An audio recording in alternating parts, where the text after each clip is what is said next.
আসসালামু আলাইকুম ভিউয়ার্স। আজকে গুগল অ্যাপস ক্লাস নাম্বার 10 নিয়ে আপনাদের মাঝে হাজির হলাম। তো আমরা আজকে খুবই গুরুত্বপূর্ণ একটি টপিকস নিয়ে আলোচনা করব। টপিকসটি হচ্ছে গুগল ফর্ম। তো আপনারা ধৈর্য ধরে আমার ক্লাসটি দেখুন। একবার দেখলেই আপনারা শিখে যাবেন, এটা কঠিন কিছুই না।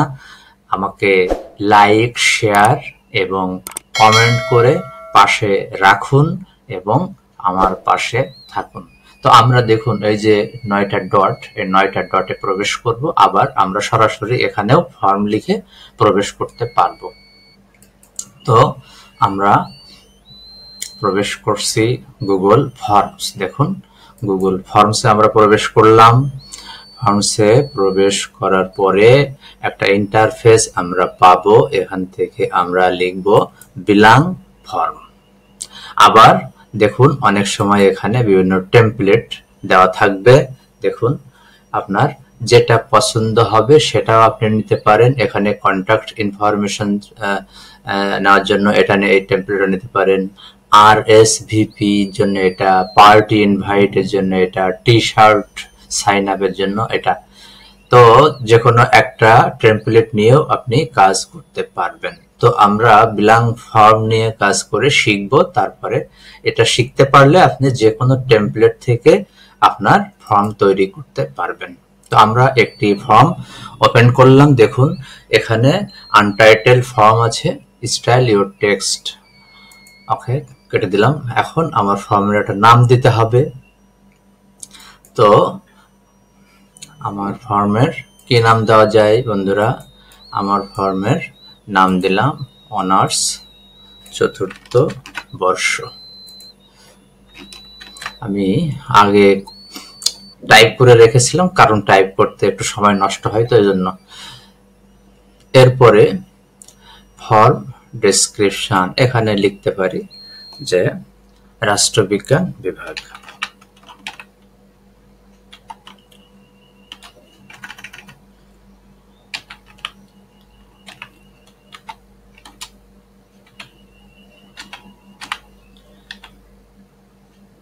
রাষ্ট্রবিজ্ঞান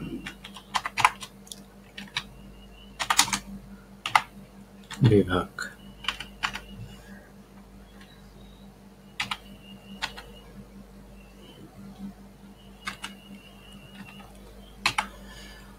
ওকে,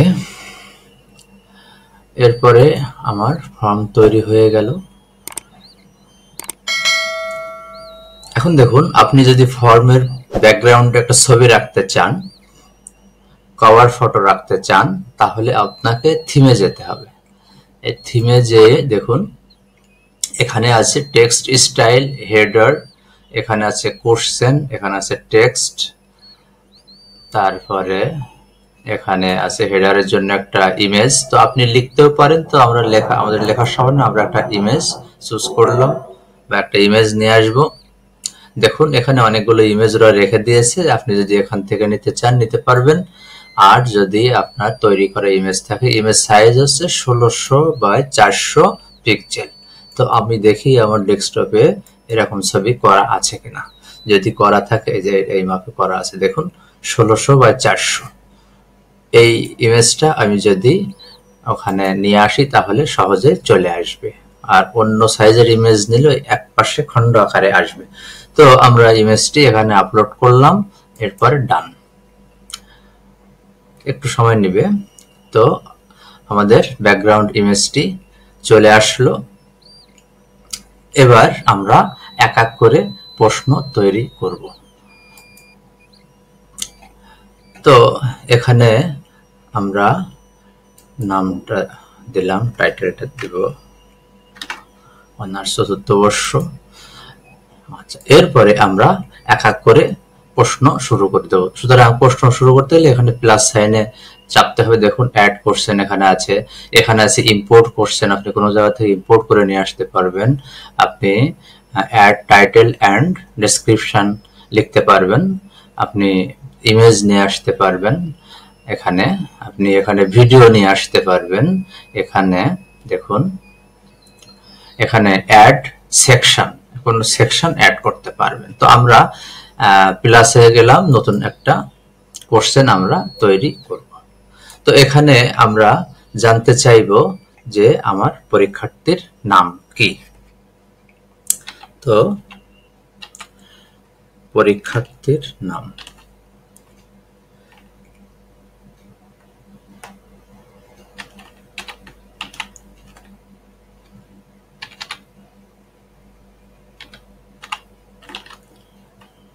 পরীক্ষার্থীর নাম, বাস। এখন এই যে প্রশ্নটা আমি করলাম, এটা কি শর্ট অ্যান্সার হবে নাকি এমসিকিউ হবে নাকি প্যারাগ্রাফ আকারে হবে, এটা আপনি ঠিক, তবে এইসব নাম যেহেতু সেহেতু শর্ট অ্যান্সার দেওয়াটাই বেটার, শর্ট অ্যান্সার। ওকে, আচ্ছা, এটা কি রিকোয়ার্ড থাকবে নাকি অপশনাল থাকবে? তো আমরা এটাকে কি করব, রিকোয়ার্ড করব, অর্থাৎ তাকে অবশ্যই এটা পূরণ করতে হবে, তা না হলে ফর্মটি সে সাবমিট করতে পারবে না। সুতরাং এটা আমরা দিয়ে দিলাম রিকোয়ার্ড। তাহলে প্রশ্ন, আমরা একটা প্রশ্ন করে ফেললাম। এরপরে আমরা নিব তার নাম, এরপরে নিব জাতীয় বিশ্ববিদ্যালয়ের, তার রোল, পিতার নাম নিলাম, মাতার নাম নিলাম।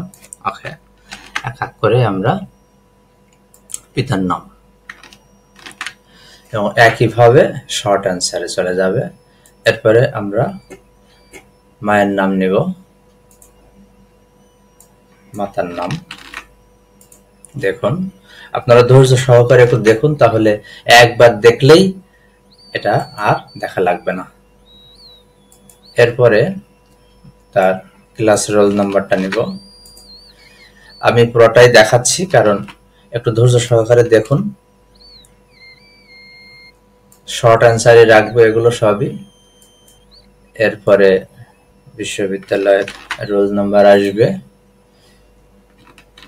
এটাও শর্ট অ্যান্সার থাকবে। অনেক সময় ওরা বুঝতে পারে, এজন্য ওরা প্রশ্নের প্যাটার্ন দেখে ওরা অটোমেটিক আমার সামনে শর্ট অ্যান্সার হিসাবে দিয়ে দিচ্ছে। রেজিস্ট্রেশন নাম্বার, শর্ট অ্যান্সার, বিশ্ববিদ্যালয়ের রেজিস্ট্রেশন নাম্বার। এখানে রোল নাম্বারও দেওয়া যেতে পারে, কিন্তু আমরা দিলাম না। এরপরে ও কোর্সের নামটা লিখবে, কোর্সের নাম, এটাও শর্ট অ্যান্সার থাকবে, ওর মতন করে ও লিখবে। কিংবা এখানে আমি এমসিকিউ করতে পারি, তো শর্ট অ্যান্সারটা বেটার। ওকে, এরপরে নতুন প্রশ্ন, একটা একটা করে যখন প্রশ্ন আমি নিব, তখন আমি প্লাস সাইনে ক্লিক করব, কারণ আমি এই সিস্টেমে কাজ করা। আমি এখানে প্রশ্ন দিব না, এখানে প্রশ্ন, এখানে ইমেজ দিব না, বা এখানে ভিডিও দিব না। তাহলে প্রশ্ন 1, এটা হচ্ছে মুক্তবাজার অর্থনীতি কাকে বলে। তো এটা আমি মাল্টিপল চয়েস করছি না, এটা আমি দিচ্ছি শর্ট অ্যান্সার হিসাবে। ওকে, এবং দেখুন এগুলো রিকোয়ার্ড, আগেরগুলো কিন্তু আমি রিকোয়ার্ড দিতে ভুলে গেছি। তো এক এক করে দেখুন, সবগুলো আমি রিকোয়ার্ড যখন দিব তখন এটা হচ্ছে লাল সাইন দেখাবে। প্রত্যেকটা প্রশ্ন তৈরি করার পরে আপনি সেটি আবার এডিট করতে পারবেন, এডিট করতে পারবেন, সেটিংসে যেতে পারবেন, সেটিংস করতে পারবেন। আমরা সবগুলোই রিকোয়ার্ড করে দিলাম, অর্থাৎ এটা সে যদি না পূরণ করে তাহলে সে ফর্ম জমা দিতে বা সাবমিট করতে পারবেন না। বাস, আমি দেখুন সবগুলোই আমি রিকোয়ার্ড করে দিয়েছি। ওকে, এখন আমি লাস্ট প্রশ্নে চলে যাব। লাস্ট মানে আরো কয়েকটা প্রশ্ন আছে, এখানে আমি এবার প্লাস নিয়ে আসবো। প্লাস নিয়ে আসার পরে এরপরের প্রশ্ন হচ্ছে যে বিশ্বায়নের সংজ্ঞা দাও।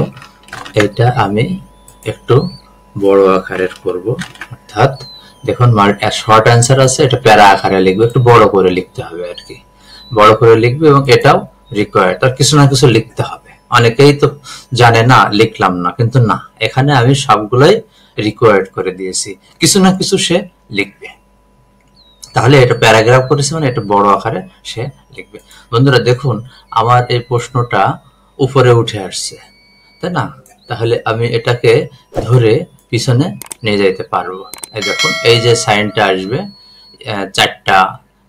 চারটা মানে অ্যারো বা স্টারের মতো, এটা আসলে আপনি ধরে এটা একেবারে পিছনে নিয়ে যাইতে পারবেন। দেখুন এক এক করে আমি পিছনে নিয়ে যাচ্ছি, এই যে আমার সর্বশেষ এখানে নিয়ে এলাম। ওকে, এরপরে আমরা আরেকটি প্রশ্ন নেব। সেই প্রশ্নটি হবে কুইজ প্রশ্ন। বিমস্টেকের সদর দপ্তর কোথায়? বিমস্টেকের সদর দপ্তর কোথায়? তো এটা থাকবে মাল্টিপল চয়েস। এরা দেখেছেন অটোমেটিক মাল্টিপল দিয়ে দিচ্ছে, তার মানে এখানেও এআই সেট করা রয়েছে, এরা কোন প্রশ্নের কি প্যাটার্ন হবে ধরে ফেলে।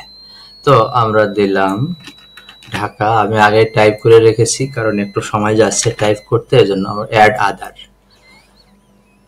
বা অ্যাড অপশন দিলেও হবে। নয়াদিল্লি দিলাম, নয়াদিল্লি, এরপরে ব্যাংকক, ব্যাংকক, এরপরে কাঠমান্ডু,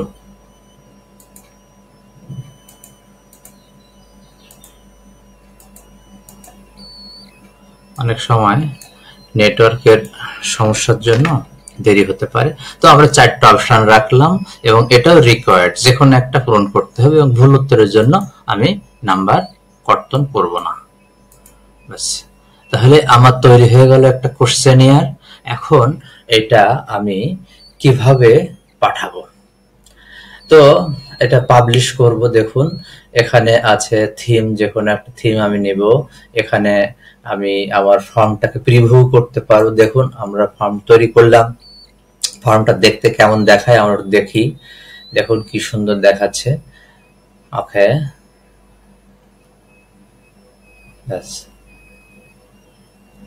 এরপরে আমরা এটাকে পাবলিশ করতে পারবো। প্রিভিউ দেখা শেষ হলে আমরা মূল জায়গায় চলে যাব। এরপরে দেখুন এখানে আমরা শেয়ার করতে পারবো। কিভাবে, কোথায় শেয়ার করব? স্টুডেন্টের কাছে শেয়ার করব। তো শেয়ার কিভাবে করব? এটা স্টুডেন্ট না আপনার সহকর্মীর কাছেও আপনি শেয়ার করতে পারবেন। এখানে রেস্ট্রিক্টেড আছে, এখানে এনিয়ন উইথ দ্য লিঙ্ক এটা দিয়ে আসবে। তারপরে সে editors will be able to view and delete form responses, publish the form to accept response. ওকে, এরপরে আমরা এটাকে পাবলিশ করলাম। দেখুন পাবলিশ করার পরে এটা হচ্ছে এনিওয়ান উইথ দ্য লিঙ্ক, এটা এনিওয়ান লিঙ্ক দিয়ে প্রবেশ করবে। Simple response management. ওকে, তো আমরা এবার কপি, আমরা এই লিঙ্কটাকে কপি করব। কপি করে দেখুন কপি এখন বলছে শর্টেন লিঙ্ক, আর শর্টেন করে দেওয়াটাই বেটার, বড় লিঙ্ক হলে অনেক হয়ে যায়। দেখুন লিঙ্কটা ছোট হয়েছে। এরপরে আমরা এটা কপি করলাম। কপি করে আমরা হোয়াটসঅ্যাপ, মেসেঞ্জার, মেইল, যেভাবে হোক আমরা, বা আমাদের কোন হোয়াটসঅ্যাপ গ্রুপ, আমাদের মেসেঞ্জার গ্রুপ বা আমাদের কোনো গ্রুপে এটা দিয়ে দিব। দিয়ে দিলে স্টুডেন্টরা বা পার্টিসিপেন্টরা সেই লিঙ্ক ধরে ফর্মে প্রবেশ করবে। ফর্মে প্রবেশ করার পরে সে সাবমিট করবে, পূরণ করে সাবমিট করবে। তো দেখুন তারা যখন সাবমিট করবে তখন এখানে এক এক করে তাদের যে তথ্যগুলো আছে ওইগুলো সহ এখানে চলে আসবে, উত্তরও চলে আসবে এবং লিঙ্ক টু শিট। এবং দেখুন এই একটা শিট অটো তৈরি হয়ে যাবে। অটো তৈরি হয়ে গেলে আমরা সেই শিটে তাদের নাম দেখতে পারবো। তো দেখুন আমরা একটা ফর্ম করে রাখছিলাম, সেখানে 15 জন রেসপন্স জমা দিয়েছে। এটা হচ্ছে অন্য মেইলে। দেখুন 15 জন রেসপন্স জমা দিয়েছে এবং আমরা এটাকে চার্ট আকারে প্রকাশ করেছি। কোর্সের নাম, তারপরে এভাবেই সে দেখাচ্ছে। আবার এটা এক্সেল ফাইলেও আমরা দেখতে হবে। দেখুন এখানে হচ্ছে এক্সেল ফাইল, সরাসরি এক্সেল ফাইলে যেতে হবে, create a new Excel sheet বা সিলেক্ট এক্সিস্টিং স্প্রেডশিট। তো আমরা নিউ একটি এক্সেল শিট ক্রিয়েট করব। এই যে ক্রিয়েট নিউ এক্সেল শিট, দেখুন পাশে একটা এক্সেল শিট তৈরি হয়ে যাচ্ছে এবং সেখানে দেখুন তারা যে রেসপন্স গুলো পাঠিয়েছে সেগুলো এই এক্সেল শিটেই থেকে যাচ্ছে। কি চমৎকার টেকনোলজি বন্ধুরা! এটা আসলেই যারা জানতেন না তাদের জন্য এটা একটা মিরাকেল বলা যায়। তো আমরা আমাদের মূল ফর্মে ফিরে আসব। দেখুন এরপরে আমরা একটা সেটিংস ঠিক করে নেব যে মেক দিস এ কুইজ, এটাকে কুইজ করবেন কিনা, বা response manage how response are collect and protected, কিভাবে এটি ম্যানেজ করবেন এবং প্রোটেকশন করবেন। এখন হচ্ছে লেখা হচ্ছে ডোন্ট কালেক্ট ইমেল, তারা যে ইমেল থেকে এটা পাঠাবে সেটাকে আপনি কালেক্ট করবেন না করবেন না। যদি কালেক্ট করতে চান তাহলে রেসপন্ডার ইনপুট দিয়ে দেন। আবার ভেরিফাইড দিলে একটু ঝামেলা হয়, দিয়ে দিলাম send responder a copy of their response. Okay, এটাও অফ ছিল, এটাও অন করে দিলাম যে তারা একটা রেসপন্স কপি পাবে। অ্যালাউ রেসপন্স এডিটিং, অর্থাৎ তারা এডিট করতে পারে, তবে এটা না দেওয়াটাই বেটার। আপনি আপনার প্রয়োজন মতো দিবেন। পরীক্ষা যদি নেন তাহলে এডিট অপশনটা রাখলে সে তো বারবার এটা দেখে দেখে ঠিক করে নিবে। এই জন্য যখন পরীক্ষা নেবেন তখন এই এডিটিং অপশনটা রাখবেন না, যখন তথ্য সংগ্রহ করবেন তখন রাখবেন। তো এখন যেহেতু পরীক্ষা নিচ্ছি এখন এটাই আমি রাখবো না। এরপরে রিকোয়ার সাইন ইন, তো কত লিমিট টু ওয়ান রেসপন্স, অর্থাৎ সাইন ইন করতে পারবে কতজন। তো আমি হচ্ছে একজনের লিমিট টু ওয়ান রেসপন্স, তা একটা রাখাটাই বেটার, কারণ তা না হলে সে বারবার মেইল করবে। আচ্ছা, এরপরে দেখুন প্রেজেন্টেশন। আবার যদি তার কোনো মেইল নাম্বার না থাকে, সে কোনো বন্ধুর নাম্বার থেকে মেইল করতে চায়, সেক্ষেত্রে এটা যদি আপনি রেস্ট্রিক্ট করে দেন তাহলে সে কিন্তু পারবে না। এজন্য সে যে কোনো মেইল থেকে একাধিকবার এটা পাঠাতে পারবে। এখন পরিস্থিতি বুঝে যেটা আপনাদের কাছে সহজ মনে হয় সেটা করবেন। প্রেজেন্টেশন, কিভাবে এটা প্রেজেন্টেশন হবে, শো প্রোগ্রেস বার নাকি শাফল কোশ্চেন অর্ডার, এটা আপনার মতো আপনি দেখে তারপরে ঠিক করবেন। তারপরে কনফার্মেশন মেসেজ, কি মেসেজটা আপনি দিবেন। এখানে ডিফল্ট একটা করা আছে যে your response has been recorded, তো এটাই আপনি পাঠাতে পারেন, কিংবা নতুন করে আপনি কোনো কিছু লিখে দিতে পারেন, কংগ্রাচুলেশন এই টাইপের কিছু লিখে আপনি পাঠাতে পারেন। তো এভাবেই মূলত আমরা সেট আপ করতে পারবো। তো এভাবেই আমরা একটি ফর্ম তৈরি এবং এটা কিভাবে পাঠাবেন এবং কিভাবে তথ্যগুলো কালেক্ট করে সংরক্ষণ করবেন, মোটামুটি সব বিষয়ে আমরা ধারণা পেলাম। তো বন্ধুরা, এরপরেও যদি কোনো প্রশ্ন থাকে আমাকে কমেন্ট করে জানান এবং আমাকে শেয়ার দিন, আমাকে লাইক দিন, আমার কমেন্ট করুন এবং আমার চ্যানেলটি সাবস্ক্রাইব করুন। তো ধৈর্য ধরে ভিডিওটি দেখার জন্য এবং সবার সুস্বাস্থ্য এবং মঙ্গল কামনা করে আমি আপনাদের কাছ থেকে আজকের মতো বিদায় নিচ্ছি। আসসালামু আলাইকুম ওয়া রাহমাতুল্লাহি ওয়া বারাকাতুহু।